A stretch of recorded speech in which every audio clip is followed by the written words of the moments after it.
नमस्कार दादा. नमस्कार. आपल्याला सेंट्रल नागपूरची तिकीट भेटली आहे भाजपकडून, महायुती सरकारकडून. याच्या मागे काय काय झालेलं आहे? कारण की खूप इंटरेस्टिंग होती आमच्यासाठी, वोटर्ससाठी, नागरिकांसाठी. नाही, भाजपनी एकतर माननीय विकास कुंभारेंनी हे सांगितलं की 3 टर्म नंतर मी लढणार नाही. त्यांनी भाजपला 6 महिने आधी पण सांगितलं, पण त्यांनी त्यांचा प्रयत्न सुरू ठेवला. तो माणसाची इच्छा असते, पण त्यांनी हे सांगितलं नंतर किंवा मला नसेल देऊ शकत तर तुम्ही प्रवीणला द्या. त्यामुळे ही तिकीट मिळाली. दुसरा, इथला जो युथचा फोर्स होता ना, भाजपमधल्या कार्यकर्त्यांचा, जनरल तरुणांचा, आणि हा हा माझ्या कनेक्टमुळे, वयामुळे तो जास्त माझ्या बाजूने प्रभावी ठरला, म्हणून ही तिकीट मिळाली. आणि आपण 6 महिन्या नाही, दुसरं 2017च्या 2019च्या लोकसभेच्या आणि विधानसभा इलेक्शनचे मतं, 23च्या विधानसभा लोकसभेचे मतं हे पण पक्षाने तपासले. पक्षाने अनेक सर्वे केले, त्यातच 2च नावं गेले होते, विकास कुंभारे आणि प्रवीण दटके. त्यातल्या दोघांपैकी एकाला मिळणार होती, मिळाली. तुम्ही कार्यकर्त्यांबद्दल बोलले. फ्री तिकीट भेटण्यामध्ये आपण ऑनलाईन कॅम्पेन आम्ही खूप पाहिलेलं आहे, त्याच्याबद्दल काही सांगा. काय तुम्हाला काय वाटलं? तो ऑनलाईन कॅम्पेन काय होतं? त्यांना ऑनलाईन कॅम्पेन, आता ऑनलाईन कॅम्पेन मध्ये मला फारसं कळत नाही, पण ज्या काही पोस्ट होत्या, जे काही जुने नेत्यांचे भाषण होते, भाजपच्या जुन्या नेत्यांचे, नवीन नेत्यांचे, त्यातल्या ज्या गोष्टी त्यांना भावत होत्या त्या त्यांनी ऑनलाईन कॅम्पेन मध्ये टाकल्या. आणि त्यातनं त्यांना काय हवं आहे, आम्हाला काय हवं आहे, त्यांनी त्या कॅम्पेन मध्ये टाकलं.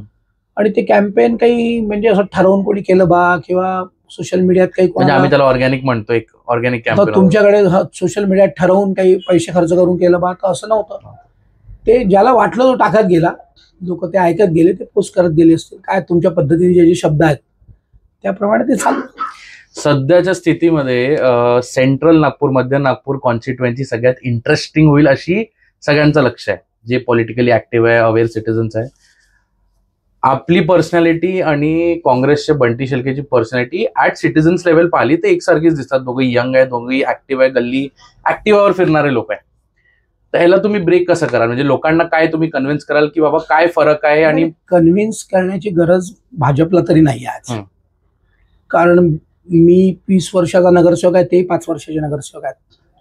त्यामुळे लोक स्वतःच कंपॅरिझन करतात, आणि ते काही लोकांना कोणी चिवते नाही म्हणू शकत, किंवा लोकांना आपण आता नौटंकी करू नाही शकत. म्हणजे प्रवीण दटके असो, कोणी असो. त्यामुळे कन्व्हिन्स करण्याची गरज नाही. आपण जे केलं आहे ते लोकांसमोर एकदा, दोनदा, तीनदा सांगणारे आमचा जो कार्यकर्ते आहेत. आणि कोविड असेल, कोविड नंतर असेल, कोविडच्या आधी असेल, महापौर असताना असेल, सभागृह नेता असताना असेल, वॉटर हाऊस कमिटीचा 3-3, 4-4 वर्ष अध्यक्ष असेल, मी प्रतोद होतो, आणि युवा मोर्चातल्या लहानातले लहान कार्यकर्ते असून. त्यामुळे काय आहे, आणि माझा जो स्वभाव आहे तो काही असा खूप स्टेजवर फोटो काढण्यात वगैरे कधीच पाहिलेला आहे, रॅलीजमध्ये पाहिलेलं आहे. त्यामुळे मी ते लोकांना भावलं आणि लोकांमध्ये मी प्रसिद्ध झालो. अनेक कामं, मी 2-4 कामगार संघटनांमध्ये काम करायला लागलो. या सगळ्याच्या बसच्या कामगार संघटनेमध्ये, आमच्या OCWच्या कर्मचाऱ्यांमध्ये, आमच्या सफाई कामगारांमध्ये. त्यातनं कधी कधी भूमिका सत्तेत राहून पण विरोधात घ्यावी लागली, ते लोकांना भावली. म्हणून त्यामुळे कन्व्हिन्स करण्याची गरज भाजपला नाही आहे, कारण आम्ही काम केलं आहे.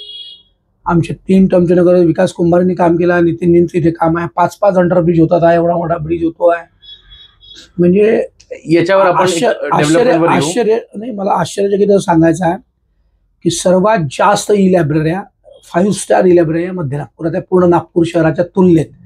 जिथे कंजेस्टेड वस्ती आहे, जिथे निम्नवर्गीय भाग आहे, जिथे लोकांना वाटतं इथले तरुण शिकत नाही, तिथे सगळ्यात जास्त तरुण शिकत. या डेव्हलपमेंटवर आपण येऊ. एक माझा प्रश्न असा होता की तुम्हाला एक एज आहे, जर तुम्ही निवडून आले तर तुमच्यावरती देवेंद्र फडणवीस आणि नितीन गडकरी आहे, दोघंही आपल्या टॉप पोझिशन्सवर आहे. या साईडला आपण पाहिलं तर हा अगर निवडून आला तर तिथे कोणी वरती दिसत नाहीये मला. त्यांच्या बाबतीत हा आम्ही कम्पेअर करायला पाहिजे का ॲज अ सिटीजन, की तुम्ही आले तर वरतून फंड्स, डेव्हलपमेंट, विजन चांगलं आहे. प्रवीण दटके आला म्हणजे भाजप युतीचं सरकार येणार. माझ्या मनात तर देवेंद्रजी मुख्यमंत्री व्हावे असं होणार. ते झाले तर जे 14 ते 19 नागपूरचं भलं झालं, ते दुप्पट गतीने भलं होणार. आणि मी, नितीनजी असतील किंवा देवेंद्रजी असतील, मी सभागृह नेता झालो तेव्हाही ते 2 जण माझ्यावरती होते. मी महापौर झालो ओबीसीचा तेव्हाही पक्षाने एक मताने ते नाव दिलं, तेव्हाही ते मुख्यमंत्री होते आणि हे केंद्रीय मंत्री होते. मी महानगराचा भाजपचा अध्यक्ष फार कमी वयात झालो, तेव्हा तेही केंद्रीय मंत्री होते, हे विरोधी पक्षनेते होते, का हे नंतर उपमुख्यमंत्री झाले. त्यामुळे त्या ट्युनिंगची, त्या दोघांची इतकी जबरदस्त केमिस्ट्री आहे. त्यामुळे त्यांच्या मागे राहून ते शिकणं, त्यांच्यासारखं काम करण्याचा प्रयत्न करणं आणि त्यातनं मध्य नागपूरचं, नागपूर शहराचं, म्हणजे आता मध्य नागपुरात स्पोर्ट्स कॉम्प्लेक्स नव्हते, आता विकास भाऊंना पण एका ठिकाणी निधी मिळाला, मलाही एका ठिकाणी निधी मिळाला. मध्य नागपुरात ई लायब्ररीचं जाळं तयार केलं. म्हणजे दयाशंकरजींनी अटल बिहारी ई लायब्ररी बांधली. सगळ्यात पहिली ई लायब्ररी बांधण्याचं हे मला मिळालं. डॉक्टर हेडगेवार ई लायब्ररी आपण बांधली. मग भैयांनी अटल बिहारी बांधली. त्याच्यानंतर छत्रपती शाहू महाराज मला बांधायला मिळाली. आता मुस्लिम लायब्ररी बांधतोय, आता परमात्मा एकसेवक आपण बांधतोय, आता शहीद शंकर महाल्ले आपण बांधतोय आणि सगळ्या ठिकाणी वेटिंग आहे. त्याची किती गरज होती ही आता कळते, कारण 100 विद्यार्थी वेटिंगमध्ये. या सगळ्या ठिकाणी मुलं मुलींकरता वेगवेगळ्या व्यवस्था आहेत, तिथे कॅमेरे आहेत, तिथे सॉफ्टवेअर्स आहेत, तिथे पुस्तकं आहेत, तिथे ऑडिटोरियम आहेत. त्यामुळे तिथे त्यांना चांगली तयारी करता येते. दुसरं, या मध्य नागपुरात एक म्हणजे महानगरपालिकेत दिवे साहेबांचा मी धन्यवाद देईन की त्यांनी एक आकांक्षा नावाचा प्रकल्प आणला आहे, स्कूल फाउंडेशन, आणि आज तिथे नगरसेवकाच्या चिठ्ठीने ऍडमिशन घ्यावी लागते. तर मध्य नागपुरात त्या याची गरज आहे. आता आम्ही त्या मध्य नागपुरात 1-2 शाळा असतील, त्या कशा अड्डा करता येतील तो एक विषय आहे. त्यामुळे या सगळ्या विषयातनं लोकांना माहिती आहे की या शहराचं भलं नितीनजी देवेंजी करू शकतात. एक कन्सर्न डेव्हलपमेंटला घेऊन असं आहे की आपण वरचं डेव्हलपमेंट पाहतोय, पण सेंट्रल नागपूरला पाहिलं, एंटायर नागपूर तुम्ही पाहिलं तर एक घर होतं जिथे 5 लोक राहायचे, आता तो तुटून बिल्डिंग बनते, फ्लॅट स्कीम बनते, 80 लोक 100 लोक राहतात. तर वरचा तर डेव्हलपमेंट होता, पण खालचा जो डेव्हलपमेंट आहे, पाण्याच्या बाबतीत खालचं डेव्हलपमेंट झालेलं आहे. अमृत 1, अमृत 2, ऑरेंज सिटी वॉटर 24/7 किंवा अनइंटरप्टेड वॉटर सप्लाय, या सगळ्या स्कीममध्ये पाण्याचं नेटवर्क जमिनीचं पुढच्या 50 वर्षासाठीच होत आहे. सिव्हर लाईनचं होत नव्हतं, पण तेही होत आहे. काय म्हणू आपण, नाग नदी जो रिज्युनेशन प्रकल्प आहे, त्यात पहिल्या फेजमध्ये ट्रंक लाईन, सिव्हर लाईनचंच काम आहे. कुठून तर पिवळ्या नदीपासून तर नाग नदीपासून तो एक प्रकल्प झाला. दुसरं, पोहरा रिव्हरच्या प्रकल्पाचं भूमिपूजन झालं मान्य देवेंजींच्या त्या घाटासमोर आपल्या. ते पण रिज्युनेशन आहे, ते अमृत 2 मध्ये आहे. जमिनी खालच्या ट्रंक लाईन, सिव्हर लाईन बदलण्याचा आहे. नाग नदी रिज्युनेशन मध्ये पहिला प्रकल्प आहे सिव्हर आणि ट्रंक लाईन टाकणे. त्यामुळे त्याच्यातनं मध्य नागपूरचं प्रत्येक मोमिनपुरा असेल, आमचं तांडापेठ असेल, आमचा महाल वस्ती असेल, इथे इंग्रजांच्या काळातल्या लाईन होत्या. ज्याला टेक्निकली कळत नव्हतं त्यांनी कुठेही लाईन पंक्चर केले, त्यामुळे काही नुकसान झालं. पण या सगळ्या नाग नदीच्या रिज्युनेशन प्रकल्पात पहिले सिव्हर लाईन, गटर लाईन होणार आहे आणि त्यातनं पुढच्या 50-100 वर्षाचं जमिनीच्या खालचं नेटवर्क हे बदलणार आहे. त्यामुळे नागपूर या बाबतीत अजून एक अग्रगण्य शहर होणार आहे. तसंच डेव्हलपमेंटमध्ये 2 प्रश्न होते. साऊथ वेस्ट पाहिलं, वेस्ट पाहिलं, या दुसरी कॉन्स्टिट्युएन्सी पाहिलं, तिथे आपल्याला मोठा इन्फ्रास्ट्रक्चर डेव्हलपमेंट दिसतोय, फ्लायओव्हर्स म्हणा, हे म्हणा. तसं सेंट्रल थोडा कंजेस्टेड आहे, तर आपल्याला हे इथे दिसेल का हा डेव्हलपमेंट? आता एक ब्रिजचं काम तुम्ही, एक जनरल ओपिनियन काय आहे की सेंट्रल नागपूरमध्ये विकास करायचा तर लोकांचे घर तुटेल, वाईडनिंग होईल. लोकांनी ते आपले घर तोडून केईबाग रोड सारखा रस्ता मोठा करूच दिला, पण मग अतिक्रमणचा कसं करायचा, तो एक माझा दुसरा प्रश्न होता. मला पहिले, आपण सेंट्रल नागपुरात 5 अंडरब्रिज होतात. ओके. कमाल चौक किंवा इंदोरा चौक ते दिघोरी, तुम्ही बोलता फारच फास्ट काम जोरात तो ब्रिज होता. या दिघोरीच्या याच पुलाला कनेक्टिंग पूल इतवारी रेल्वे स्टेशनकडे चालला आहे. त्यात काही घरं चालले आहेत, त्यांना 2-2.5 पट पैसे मिळतील. 5 पण इझी आहे ते कठीण आहे, पण होईल. आता 11 वर्षात म्हणजे पण होणार. 5 अंडरब्रिज होतात, 5. तर ते 5 अंडरब्रिज म्हणजे डायरेक्ट मध्य नागपुरातनं रेल्वे क्रॉसिंग पार करून उत्तर नागपुरात झालं पाहिजे, कारण त्याचं वळून जावं लागतं. ते होणार, त्यांनी रोजगार येणार. आमच्या जुनी मंगळवारी 2 रस्ते मोठे करण्यासाठी नागरिकांचा प्रचंड, या 20-30 वर्ष झालं नाही त्यांची ओरड. आम्ही पदयात्रेत दिलो, ते म्हणाले तुम्ही काय करू नका, रस्ते मोठे करा. त्यातले 2 रोड डीपी रोड आहे की 1 रोड डीपी रोड आहे, 12-12 मीटरचेच करायचे. काही ठिकाणी अतिक्रमण तोडावं लागेल, काही ठिकाणी लोकांची घरं घेऊन त्याला मोबदला नीट द्यावा लागेल. पण त्यांनी त्या वस्तीचा विकास होईल, त्यांच्या घराच्या किमती वाढतील, तिथे व्यवसाय येईल. आणि या जुनी मंगळवारी असेल की तांडापेठ, नाईक तलाव, आता तांडापेठ नाईक तलावला वैशाली नगरच्या उद्यानात जायचं असेल तरी फिरून जावं लागतं. त्यामुळे त्या सगळ्या लोकांचा उत्तर नागपूर आणि मध्य नागपूरचा कनेक्ट वाढेल, उत्तर, मध्य आणि पूर्वचा कनेक्ट वाढेल. त्यामुळे या सगळ्या ब्रिजेस मधनं हे सगळं होईल. इकॉनॉमी वाढेल असं वाटतं 100% वाढेल. कारण की आम्ही इथे नाही, केळीबाग खूप केळीबाग रोडवर आज दुकानं मोठे होतात ना, तर आज तिथल्या नागरिक तिथल्या व्यापाऱ्यांना विचारलं पाहिजे की यावर्षी व्यवसाय कसा झाला. त्यामुळे 100% वाढेल. महालातला व्यवसाय, इतवारीतला व्यवसाय, गांधीबागेतला व्यवसाय शिफ्ट होताना दिसत होता नागरिकांना, म्हणून त्यांनी रस्ते मोठे करून दिले. आता बी पार्क सारखं मार्केट होत आहे. मेयोचा डागाचा विकास झालाय आमच्याकडे. काल मी 15-20 दुकानांना भेटी दिल्या.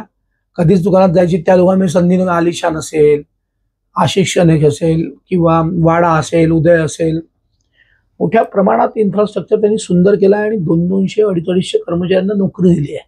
ते सगळे मध्य नागपुरातले. त्यामुळे तो रोजगारी वाढेल. दुसरं आमच्याकडे मोठ्या प्रमाणात गृहउद्योग आहे. कुठे उदबत्त्या होतात, कुठे शर्ट होतो, कुठे काच होते, कुठे बटन होते, कुठे कॉलर शिवला जातो, कुठे खिसा शिवला जातो, कुठे पिशव्या शिवल्या जातात, कुठे बंगाली पैजामे शिवले जातात, कुठे शेरवानी शिवली जाते, कुठे महिलांच्या ड्रेसेसवर ते काय ते डिझाईन वर्क सर्वसामान्य लोकांना दिसत नाही. इंडस्ट्रीज दिसत नाही, पण ती प्रत्येक घराघरात ती विशेषतः तांडापेठ, नाईक तलाव, बांगलादेश, जुनी मंगळवारी, गांधीबाग, नांदाजी डोम. दुसरं आमच्याकडे किमान 150-200 सावजी हॉटेल आहे. आता मोठे हॉटेल दिसतात लोकांना, मोठे धाबे दिसतात, पण 4 टेबलमध्ये हाऊसफुल सावजी दिसत नाही. त्यामुळे ते एक मोठ्या प्रमाणात मार्केट होऊ शकतं. त्याच्याकरता काहीतरी करण्यासारखा नितीनजी रोज म्हणतात सावजी ब्रँड केला पाहिजे. त्यामुळे इथली इकॉनॉमी वाढू शकते. कसं कराल म्हणजे त्याला एक डेडिकेटेड स्पेस बनवाल? डेडिकेटेड स्पेस नाही, जिथे आहे तिथेच नाही, ते जिथे आहे तिथेच तिथे बसून जेवणारे. आणि जसं बार्बिक्यू आहे, मोठ्या प्रमाणात पार्सल जातं, मोठ्या प्रमाणात. मग सावजीचं पार्सल कसं पाठवता येईल? मी पण इथूनच मागवतो सेंट्रल नागपूर. याचा अर्थच असा आहे की मध्य नागपूरच्या सावजीचं जेवण सगळ्यांना पाहिजे, पण ऍक्सेस नाही आहे. मग त्याचं पार्सल कसं पाठवता येईल त्याचं एक मेकॅनिझम डेव्हलप करता येतं का त्या बाबतीत? दुसरं, आमच्या इथे इतके तरुण पोरं आहेत. मी आता याच्यात फिरतो आहे इलेक्शनमध्ये, 100-150 शारदा बसतात. त्या सगळ्या तरुण पोरं बसवतात. इतकी तरुणाई आहे.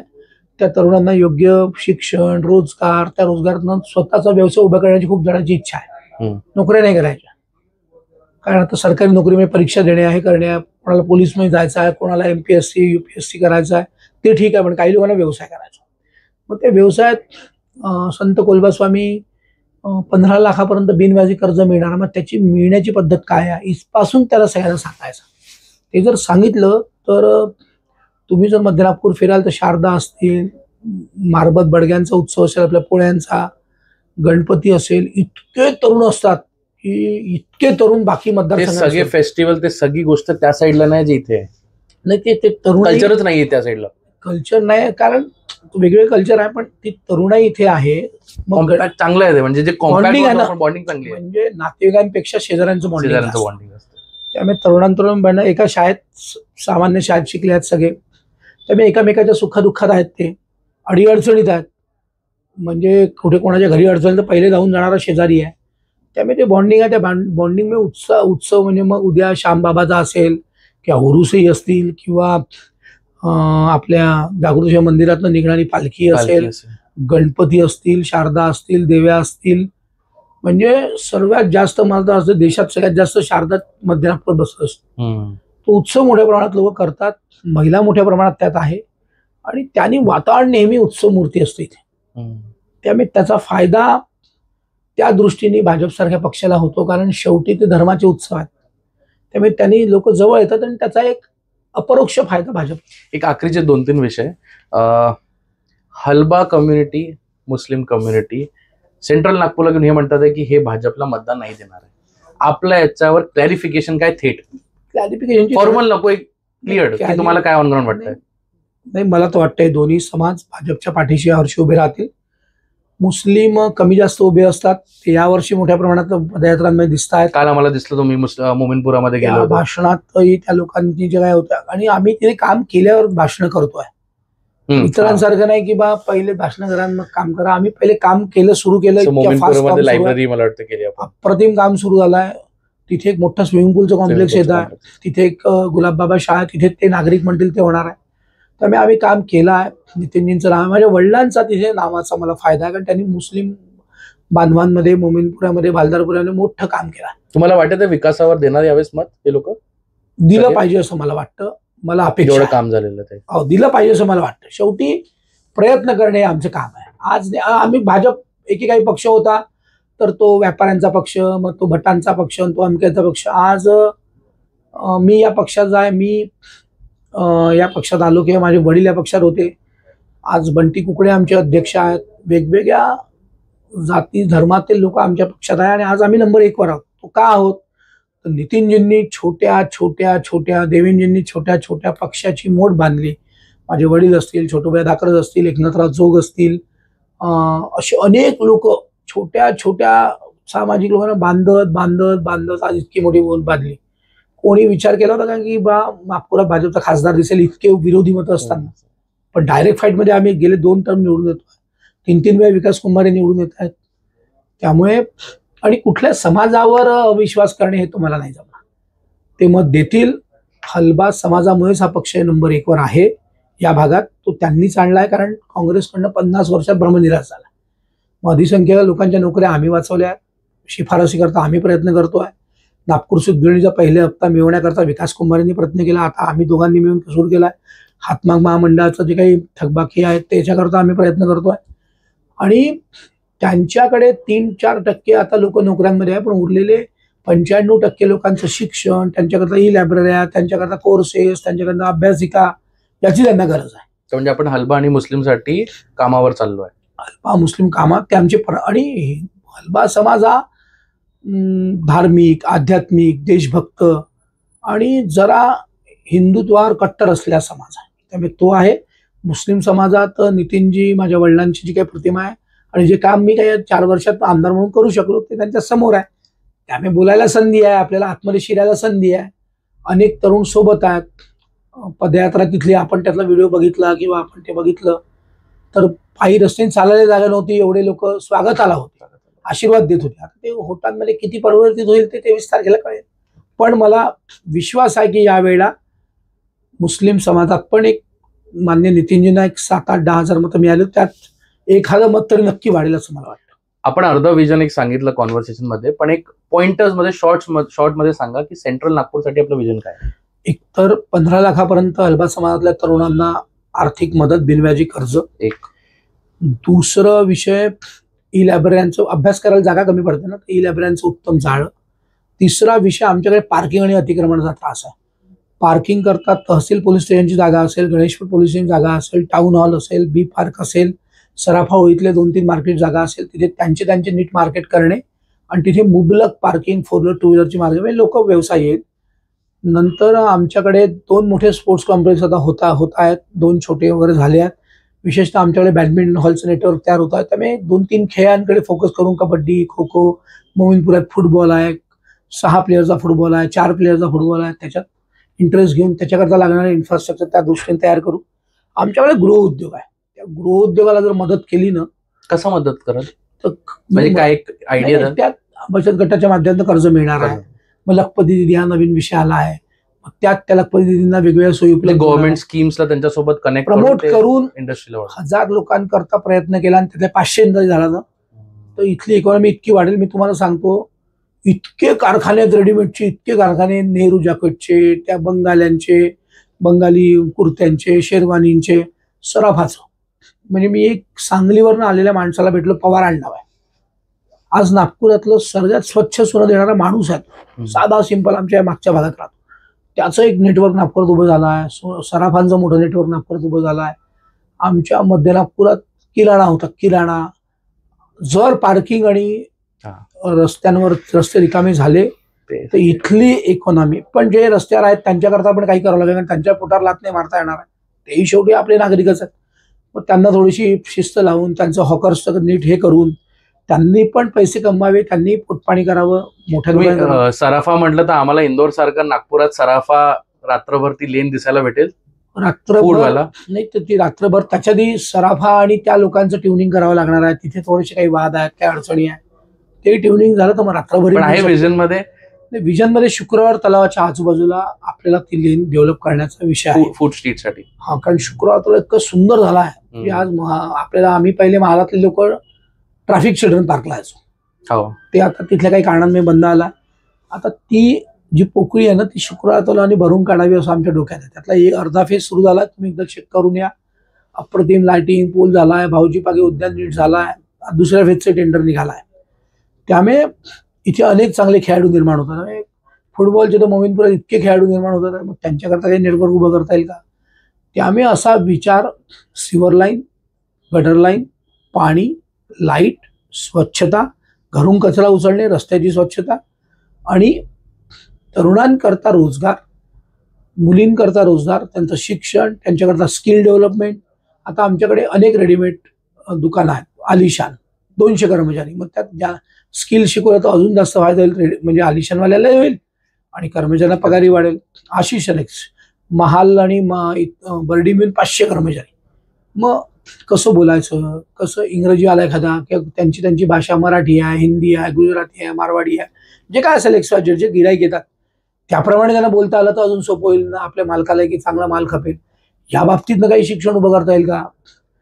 जसं आता हलबा समाजाची भाषा वेगळी आहे, त्यांची भाषा एकदम सुंदर आहे, पण मग त्यांना हिंदी मराठी उत्तम शिकवता येईल का? मारवाडी सिंधी शिकवता येईल का? कारण सिंधी लोकांकडे काम करतात ते, त्यामुळे त्यातनं स्किल डेव्हलपमेंट होऊ शकेल का? यातनं या सगळा विचार करून मध्य नागपूरचा विकास कुंभारेंनी 15 वर्ष सतत करण्याचा प्रयत्न केला आहे. रस्ते मोठे झाले, सगळं झालं. त्यांच्या मागे राहिलेले जे त्यांनी सुरू केलेले पाईपलाईन मधले काम आहे ते पूर्ण करण्याची पहिल्या वर्षातून संधी मिळणार आणि ते निश्चित मी पूर्ण करेन. जनसंपर्कचं कसं ठेवणार आहे आपण? निवडून आले, आमदार बनले. माझ्या डोक्यात एक भूमिका अशी आहे की आज मी सभा घेतो, लोक मला बोलवतात की बाबा सभा आहे, तुम्ही या. या सभा ग्रामसभेसारख्या दर 2-3 महिन्यांनी झाल्या पाहिजेत. तिथे प्रवीण दटकेला विचारलं पाहिजे की बाबा रे तू 3 महिन्यात तुला हे 4 कामं दिले, 2 झाले, 2 नाही झाले, उरलेले 2 कधी होतील, त्याच्या कामाचा हिशोब मागितला पाहिजे. एकटं की अधिकाऱ्यांना घेऊन? एकटं अधिकारी, आपला जो फोन काफी आहे आपला, त्यामुळे काही अधिकारी आले का नाही आले पाहून घेऊ आपण, त्याला काही अडचण नाही. पण शेवटी अधिकाऱ्यांची साथ लागते. पण आता आपला स्वभावाला औषध नसतात, त्यामुळे एखाद वेळेला गरमागरमी होऊन जाते. पण या दृष्टीने आपले मोबाईल आणि ती सभा आणि प्रामाणिकपणे 100 कामं असतील त्यातले 60-70 झाले तरी समाधान मानू नये, पण त्याचा एक आनंद मानावा आणि त्या कामातनं आशीर्वाद मिळतो लोकांचा. मी रोज बघतोय नितीनजींनी कोणाचे ऑपरेशन्स केले आहे, कोणा पैसे, ते लोक सांगतात की नितीनजीमुळे काम झालं. आमच्या हातून काही अशी कामं झाली असतील ते झालं. कोविडमध्ये काही काम झालं, कोविडमध्ये केलेल्या कामामुळेच तो ज्या आशीर्वादानं मी MLC झालो. प्रवीण दटकेला MLC करण्यासारखं असं काही नव्हतं, पण पक्षाने विचार केला. त्यावेळेस आपण कॉर्पोरेटर होतो, मेयर होतो, मेयर झालो तर कॉर्पोरेटर नाही. मी मेयर झालो होतो, नंतरच्या वेळेला मी कॉर्पोरेटर असताना झालो. आजही कॉर्पोरेटरच्या भूमिकेत आहे, कारण अजून इलेक्शन झालं नाही. त्यामुळे आजही लोकांना तीच अपेक्षा प्रवीण दटके, कारण ती मी पूर्ण केलीच पाहिजे. कारण त्यांनी 4-4 टर्म आशीर्वाद दिला. तुम्ही ज्या प्रभागात मी काम केलं त्या प्रभागातले लोक सांगतात की बा आता तू कशाला येतो परत, तू तिकडे जा, तिकडे मेहनत कर. त्यामुळे हा विश्वास त्यांना मिळाला म्हणून. आणि कोणाचं लपत नाही काही. आज कोणी चिवत्या बनवू शकत नाही, नौटंकी करू शकत नाही, कारण हा मोबाईल आला आहे तुमचा, सोशल मीडिया आहे तुमचा, एडिट करून परत येऊन जातो. तर जे काय बोललो ते लोक बरोबर आणतात. त्यामुळे नौटंकी न करता जे करण्यासारखं ते केलं पाहिजे, जे नाही होऊ शकत ते नाही म्हणून सांगितलं पाहिजे. तुमच्या ट्युनिंग बद्दल काय म्हणाल विथ देवेंद्र फडणवीस आणि नितीन गडकरी? नाही, मी दोघांनी पण माझ्यावर सारखं प्रेम केलं आहे. मला देवेंजींनी, मोहन मतेंनी, संदीप जोशींनी युवा मोर्चात आणलं वडील गेल्यावर, आणि नितीनजींनी प्रत्येक बैठकीत बसून काम कसं केलं पाहिजे हे शिकवलं आणि त्या दोघांनी आशीर्वाद दिला. शेवटी नितीनजी हे देवेंजींचे नेते आहेत, माझे नेते आहेत, सगळ्यांचे नेते आहेत आणि सगळे आम्ही त्या कमळाकरता, त्या भगव्या झेंड्याकरता काम करतो. त्यामुळे पण लोकांचं परसेप्शन काय मला माहिती नाही, पण नितीनजी आणि देवेंजींमध्ये प्रचंड उत्तम ट्युनिंग आहे, त्यांची केमिस्ट्री उत्तम आहे आणि त्याच भरोशावर नागपूर हे आज भाजपकरता नंबर 1चं शहर आहे पूर्ण महाराष्ट्रात. त्यामुळे त्या दोघांचे आणि सगळ्यांना नागपूर, विदर्भ असेल, महाराष्ट्र असेल, नितीनजींचं नेतृत्व, देवेंद्र नेतृत्व मान्य आहे. ती या ट्युनिंग जी देवेंद्र फडणवीस, नितीन गडकरी मध्ये आहे, एक चर्चा ही पण आहे की इथून जर प्रवीण दटके निवडून आला तर ही ट्युनिंग मिळून पालकमंत्री पुढचे प्रवीण दटके. नाही, अनेक सिनियर लोक आहेत, हे काही पालकमंत्री वगैरेचा विषय नाही. माननीय कृष्णा खोपडे 4 टर्म आहेत, माननीय मोहन मते 3 टर्म आहेत. स्वतः मुख्यमंत्री इथून झाल्यावर कशाला पालकमंत्री कोणी पाहिजे. त्यामुळे हे सगळे सिनियर लोक आहेत. ग्रामीणमध्ये बावनकुळे साहेब उभे आहेत, तिथे समीर मेघेची 3री टर्म आहे. त्यामुळे ते काही प्रवीण दटकेचं एम पण नाही आहे, प्रवीण दटकेचा तो फोकस पण नाही आहे. त्याला जनतेतून निवडून जायचं होतं म्हणून पक्षाने तिकीट दिली आहे. मी त्यांचा आभारी आहे. विकास कुंभारेंचा आभारी आहे की त्यांना त्यांच्या दानत होती, नियत होती की बा मी 3 टर्म झालो आहे. हे म्हणणं फार अवघड आहे बरं की मी 3 टर्म झालो तर मी चौथी देऊ नका. हे विकास कुंभारेंनी केलं. मी त्यांचा शतशः आभारी आहे आणि त्यांच्यामुळे पण मला तिकीट मिळण्यात फार मदत झाली आहे आणि समाजही आमच्या पाठीशी उभा आहे. आज पदयात्रा झाली, मी त्याच भागात होतो. 8:30ला सुरू झाली पदयात्रा, 2:30 वाजता संपली आणि सर्व समाजाचे लोक, कल्पक भानारकर असेल, भास्कर पराते असेल, दीपराज पार्डीकर असेल, राजू धकाते असेल, आमचा श्रावण खापेकर असेल, आमचे विकास भाऊ माझ्यासोबत पायी चालले आज 3-3 तास. सगळे आमच्या महिला पदाधिकारी असतील, आमच्या त्या महिला आघाडीच्या सगळ्या आमच्या आजी माजी नगरसेवक आज पायी चालून राहिल्या आणि या पक्षाने समाजाला न्याय दिला. 3 टर्म आमदारकी दिली, 4 टर्म. विकास भाऊ एकदा हरले होते. आमच्या या 30-40 नगरसेवक केल्या. पहिला हलबा महापौर या पक्षाने केला. त्यामुळे या पक्षावर आणि आमच्या लाडक्या बहिणी, महिला, तरुण प्रचंड उत्साह आहे आणि एक सरफेसवर जी काही नाराजी होती विकास भाऊ फिरून ती काढून राहिल्या, त्यांच्या भाषेत ते बोलून राहिल्या. त्यामुळे त्याचा निश्चित फायदा भाजपला होईल आणि इथून 4थ्यांदा भाजप आपला गड राखेल. तुम्हाला सर निवडणुकीसाठी शुभेच्छा आणि फार आपण फार चर्चा धन्यवाद. केली. धन्यवाद.